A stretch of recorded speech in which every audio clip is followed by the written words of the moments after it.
Mid caps की भी बात करना ज़रूरी है। मिड कैप्स की तरफ चलते हैं। मिड जरूर। कैप्स में भी आज हमें जो है ठीक-ठाक तेज़ी देखने को मिल रही है। ठीक-ठाक तो नहीं कह सकते, करीब 14 पॉइंट्स ही इस टाइम अप है मिड कैप 50। लेकिन टॉप गेनर्स में जाते हैं। टॉप गेनर्स की लिस्ट में कुछ एक्शन हमें यहाँ पर देखने को मिल रहा है। टॉप गेनर्स में आज सबसे पहला नाम ल्यूपिन का शामिल है। इसमें करीब 3.48% की जो है तेज़ी फिलहाल जो है हमें देखने को मिल रही है। 1977 रुपए पर इस टाइम ल्यूपिन ट्रेड करता हुआ नजर आ रहा है। लगातार फार्मा सेक्टर को लेकर के जो भी खबरें, जो भी न्यूज़ फ्लो हमें देखने को मिला पिछले पूरे वीक में, जहां पर ट्रंप की तरफ से 100% टैरिफ की बात की गई फार्मा सेक्टर को लेकर के, ऐसे में ओवरऑल प्रेशर बहुत बना हुआ था पूरे वीक में फार्मा स्टॉक्स के ऊपर। लेकिन अब थोड़ा सा बाउंस बैक हमें देखने को मिल रहा है, चाहे वो ल्यूपिन की हम बात कर लें या फिर सन फार्मा की बात करें।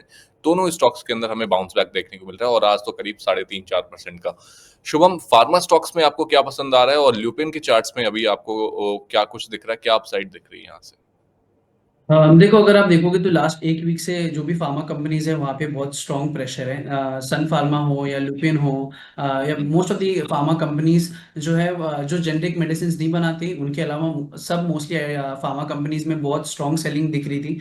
लुपिन अगर आप देखोगे 1900 का जो लेवल है, ये इसका एक स्ट्रॉन्ग सपोर्ट लेवल है और वहां से ही वापस तेजी दिखाई दे रही है। तो मुझे ऐसा लगता है कि ये लेवल एक अच्छी बाइंग जोन है, जहाँ पे लॉन्ग टर्म इन्वेस्टर्स अपना यहाँ से वो अक्यूमुलेशन स्टार्ट कर सकते हैं। बट अगेन, ट्रम्प उनका आइडिया नहीं है, वो कल जाके वापस कोई न्यू रेस्ट्रिक्शन आ सकते हैं। तो मैं आपको ये सजेस्ट करूंगा कि आप इसमें अपना अक्यूमुलेशन फेज स्टार्ट कीजिए, मतलब आप धीरे धीरे क्वांटिटी बाई कीजिए। जो भी फार्मा कंपनीज में अगर आप इन्वेस्ट करने का सोच रहे हो, तो मुझे ऐसा लगता है कि सीडीएमओ एक ऐसा सेक्टर है फार्मा इंडस्ट्री में जो कि एक अच्छे वैल्यूएशंस पे और एक अच्छे ग्रोथ ट्रैजेक्टरी पे। तो आप सीडीएमओ कंपनीज पे अपनी एक बाइंग स्ट्रैटेजी बना सकते हैं।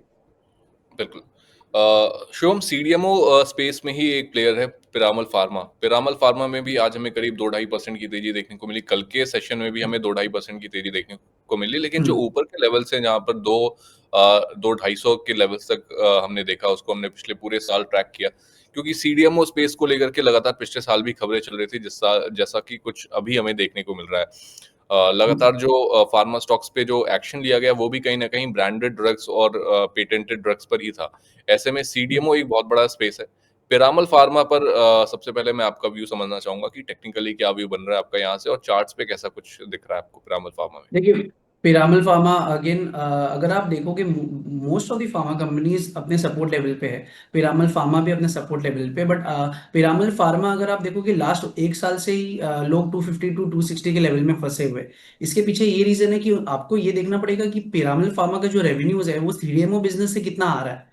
क्योंकि रिसेंटली पिरामल फार्मा ने ये बता मैनेजमेंट ने ये बोला है कि अभी वो लोग कैपेक्स कर रहे हैं सीडीएमओ के बिजनेस में। सो आने वाला जो नेक्स्ट 1.5 ईयर है, वहां से आपको सीडीएमओ बिजनेस से उनको रेवेन्यू दिखेगा। बट लोग पहले ही 250 260 के लेवल्स पे घुस गए थे सोच के कि सीडीएमओ से रेवेन्यू आने वाला है। बट यहाँ पे यही एक इशू होता है जहाँ की वजह से पिरामल फार्मा ने यूथ सेलिंग देखी हुई है। बट मुझे ऐसा लगता है कि ये लेवल से सीडीएमओ बिजनेस में अगर रेवेन्यू में ग्रोथ आएगा, तो ये लेवल बहुत ही अच्छा है बाय या पोजीशन बनाने के लिए। बिल्कुल, तो अगर आप सीडीएमओ स्पेस में कुछ बाइंग करना चाहते हैं, अगर फार्मा में थोड़ा-सा डिफेंसिव प्ले करना चाहते हैं फार्मा सेक्टर के अंदर ही, तो आप पिरामल फार्मा यहाँ पर एक आपके लिए अच्छा ऑप्शन हो सकता है, जैसा कि शुभम ने बताया। और यहाँ पे आपको इस टाइम फ्रेश एंट्री करने के भी अच्छे मौके मिलते हुए नज़र आ रहे हैं। शुभम, फ्रेश एंट्री हो सकती है ना यहाँ पे? यस यस, हो सकती है, जरूर हो सकती है अंकित जी। ओके, तो आप यहाँ पर पिरामल फार्मा के अंदर आप फ्रेश एंट्री कर सकते हैं। यहाँ से आपको जो ऊपर के लेवल्स हैं, यहाँ पे 250 तक के जो लेवल्स हैं, वो भी अगर short term to near term में अगर आपको देखने को मिल जाएँ, तो आई थिंक कि अच्छे रिटर्न्स बन सकते हैं आपको यहाँ पे। यस। नेक्स्ट जो कंपनी है यहाँ पर, वो है पेज इंडस्ट्रीज़ की। पेज इंडस्ट्रीज़ में हमें आज करीब 3 साढ़े 3% की यहाँ पर भी तेज़ी देखने को मिल रही है। 42,040 रुपए का ये शेयर हो चुका है। शुभम, कैसे देख रहे हैं इसको? अगर आप पेज इंडस्ट्री देखोगे तो मोस्टली जो ये सेक्टर्स में है, लास्ट एक 1.5 ईयर में उन्होंने ज़्यादा रिटर्न बनाया नहीं है। और मुझे ऐसा लगता है कि अगर कंजम्पशन पिकअप करता है, जो कि लोग एक्सपेक्ट कर रहे हैं कि for the next 6 months, after 6 months consumption में एक स्ट्रॉन्ग पिकअप आने वाला है, तो पेज इंडस्ट्री वहां से एक अच्छा परफॉर्मेंस शो करना चाहिए। तो अगर अगर आप कंजम्पशन सेक्टर को लेके पॉजिटिव हो, अगर आपको लगता है कि कंजम्पशन नेक्स्ट 6 मंथ्स के बाद अच्छा करने वाला है, तो पेज इंडस्ट्री एक एक बहुत ही अच्छा बाय हो सकता है। बिल्कुल। चलिए मिड कैप के कुछ लूज़र्स की भी बात कर लेते हैं। लूज़र्स की लिस्ट में आज एसबीआई कार्ड, कोफोर्ज और आईडीएफसी फर्स्ट बैंक जैसे नाम जो हैं वो शामिल हैं।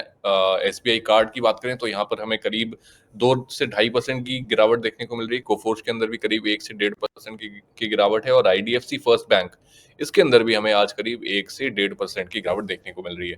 सबसे पहले एसबीआई कार्ड्स की बात कर लेते हैं। शुभम, एसबीआई कार्ड्स को लेके कई सारे ब्रोकरेजेस के जो है रिसर्च रिपोर्ट सामने आए, अच्छे खासे जो टारगेट्स दिए गए 30-40% अपसाइड की बात की गई।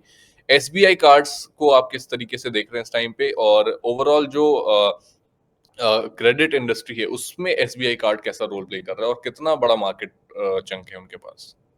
देखो, अगर आप देखोगे लास्ट 5 इयर्स में क्रेडिट कार्ड इंडस्ट्री ने बहुत ही स्ट्रॉन्ग ग्रोथ दिखाया हुआ है। और टेक्निकली अगर आप देखोगे तो एसबीआई में एक स्ट्रॉन्ग रैली आई थी और अभी वो एक कंसोलिडेशन फेजेस में। तो कब जब भी टेक्निकल पॉइंट ऑफ व्यू से अगर कभी भी कोई कंपनी को रैली कंटिन्यू करनी होती है तो वो अपने कंसोलिडेशन फेज को कंप्लीट करती है और उसके बाद वो रैली कंटिन्यू करती है। सो मुझे ऐसा लगता है कि एसबीआई कार्ड करेंटली अभी वो कंसोलिडेशन फेजेस में, और आने वाले टाइम में आपको रैली जरूर दिखने वाली है। बिल्कुल। चलिए, तो ये तो हो गई एसबीआई कार्ड्स की बात। कोफोर्ज को लेकर के क्या व्यू है शुभम, यहाँ पर पे आईटी में ज्यादा एक्शन अब हमें देखने को मिल सकता है क्या? थोड़ा सा चीजें भी सेटल डाउन हो गई हैं आईटी में। मुझे ऐसा लगता है कि अंकित जी, अभी भी आईटी स्पेस जो है वो नेक्स्ट 3 to 4 मंथ्स के लिए एक वेट एंड वॉच सिनेरियो पे है। बिकॉज अगर आप देखोगे एक्सेंचर का रिसेंट रिजल्ट आया है जहाँ पे ये शो कर रहा है कि जो भी जेन एआई कंपनीज जिनके वजह से एक थ्रेट लग रहा था आईटी कंपनीज को, वो एक्सेंचर के रिजल्ट्स को इफेक्ट नहीं कर रहा है। सो ये इनडायरेक्टली शो करता है कि Accenture as an IT company एक मतलब एआई उनके लिए एक थ्रेट नहीं है। बट हमारे इंडियन आईटी कंपनीज के लिए एआई कितनी बड़ी थ्रेट है वो अभी तक क्लियर नहीं है। इसलिए अगर आप देखोगे तो आज भी निफ्टी आईटी में आप देखोगे तो पॉजिटिविटी नहीं दिख रही है, अभी भी वो न्यूट्रल टू नेगेटिव में। और कोफोर्ज भी आज नेगेटिव है। तो मुझे ऐसा लगता है for next 3 to 6 months still आपको वेट एंड वॉच सिनेरियो करना चाहिए, और 6 मंथ्स के बाद अपने पोजिशंस बनाना स्टार्ट कर सकते हो। और मैं आपको ये भी ऐड करना चाहता हूँ कि अगर आप देखोगे तो 5 ईयर मीडियन पी जो आईटी कंपनीज के है, ठीक है, वो अपने 5 ईयर मीडियन पी के हिसाब से अगर आप देखोगे तो फिलहाल वो अभी सस्ते हैं। बट 10 ईयर मीडियन पी के हिसाब से अगर आप देखोगे तो वो फिलहाल अभी भी महंगे हैं। तो 6 मंथ्स to 3 मंथ्स आपको वेट एंड वॉच सिनेरियो करना चाहिए, तभी आप अपना पोजिशन बिल्डअप करना स्टार्ट कीजिए।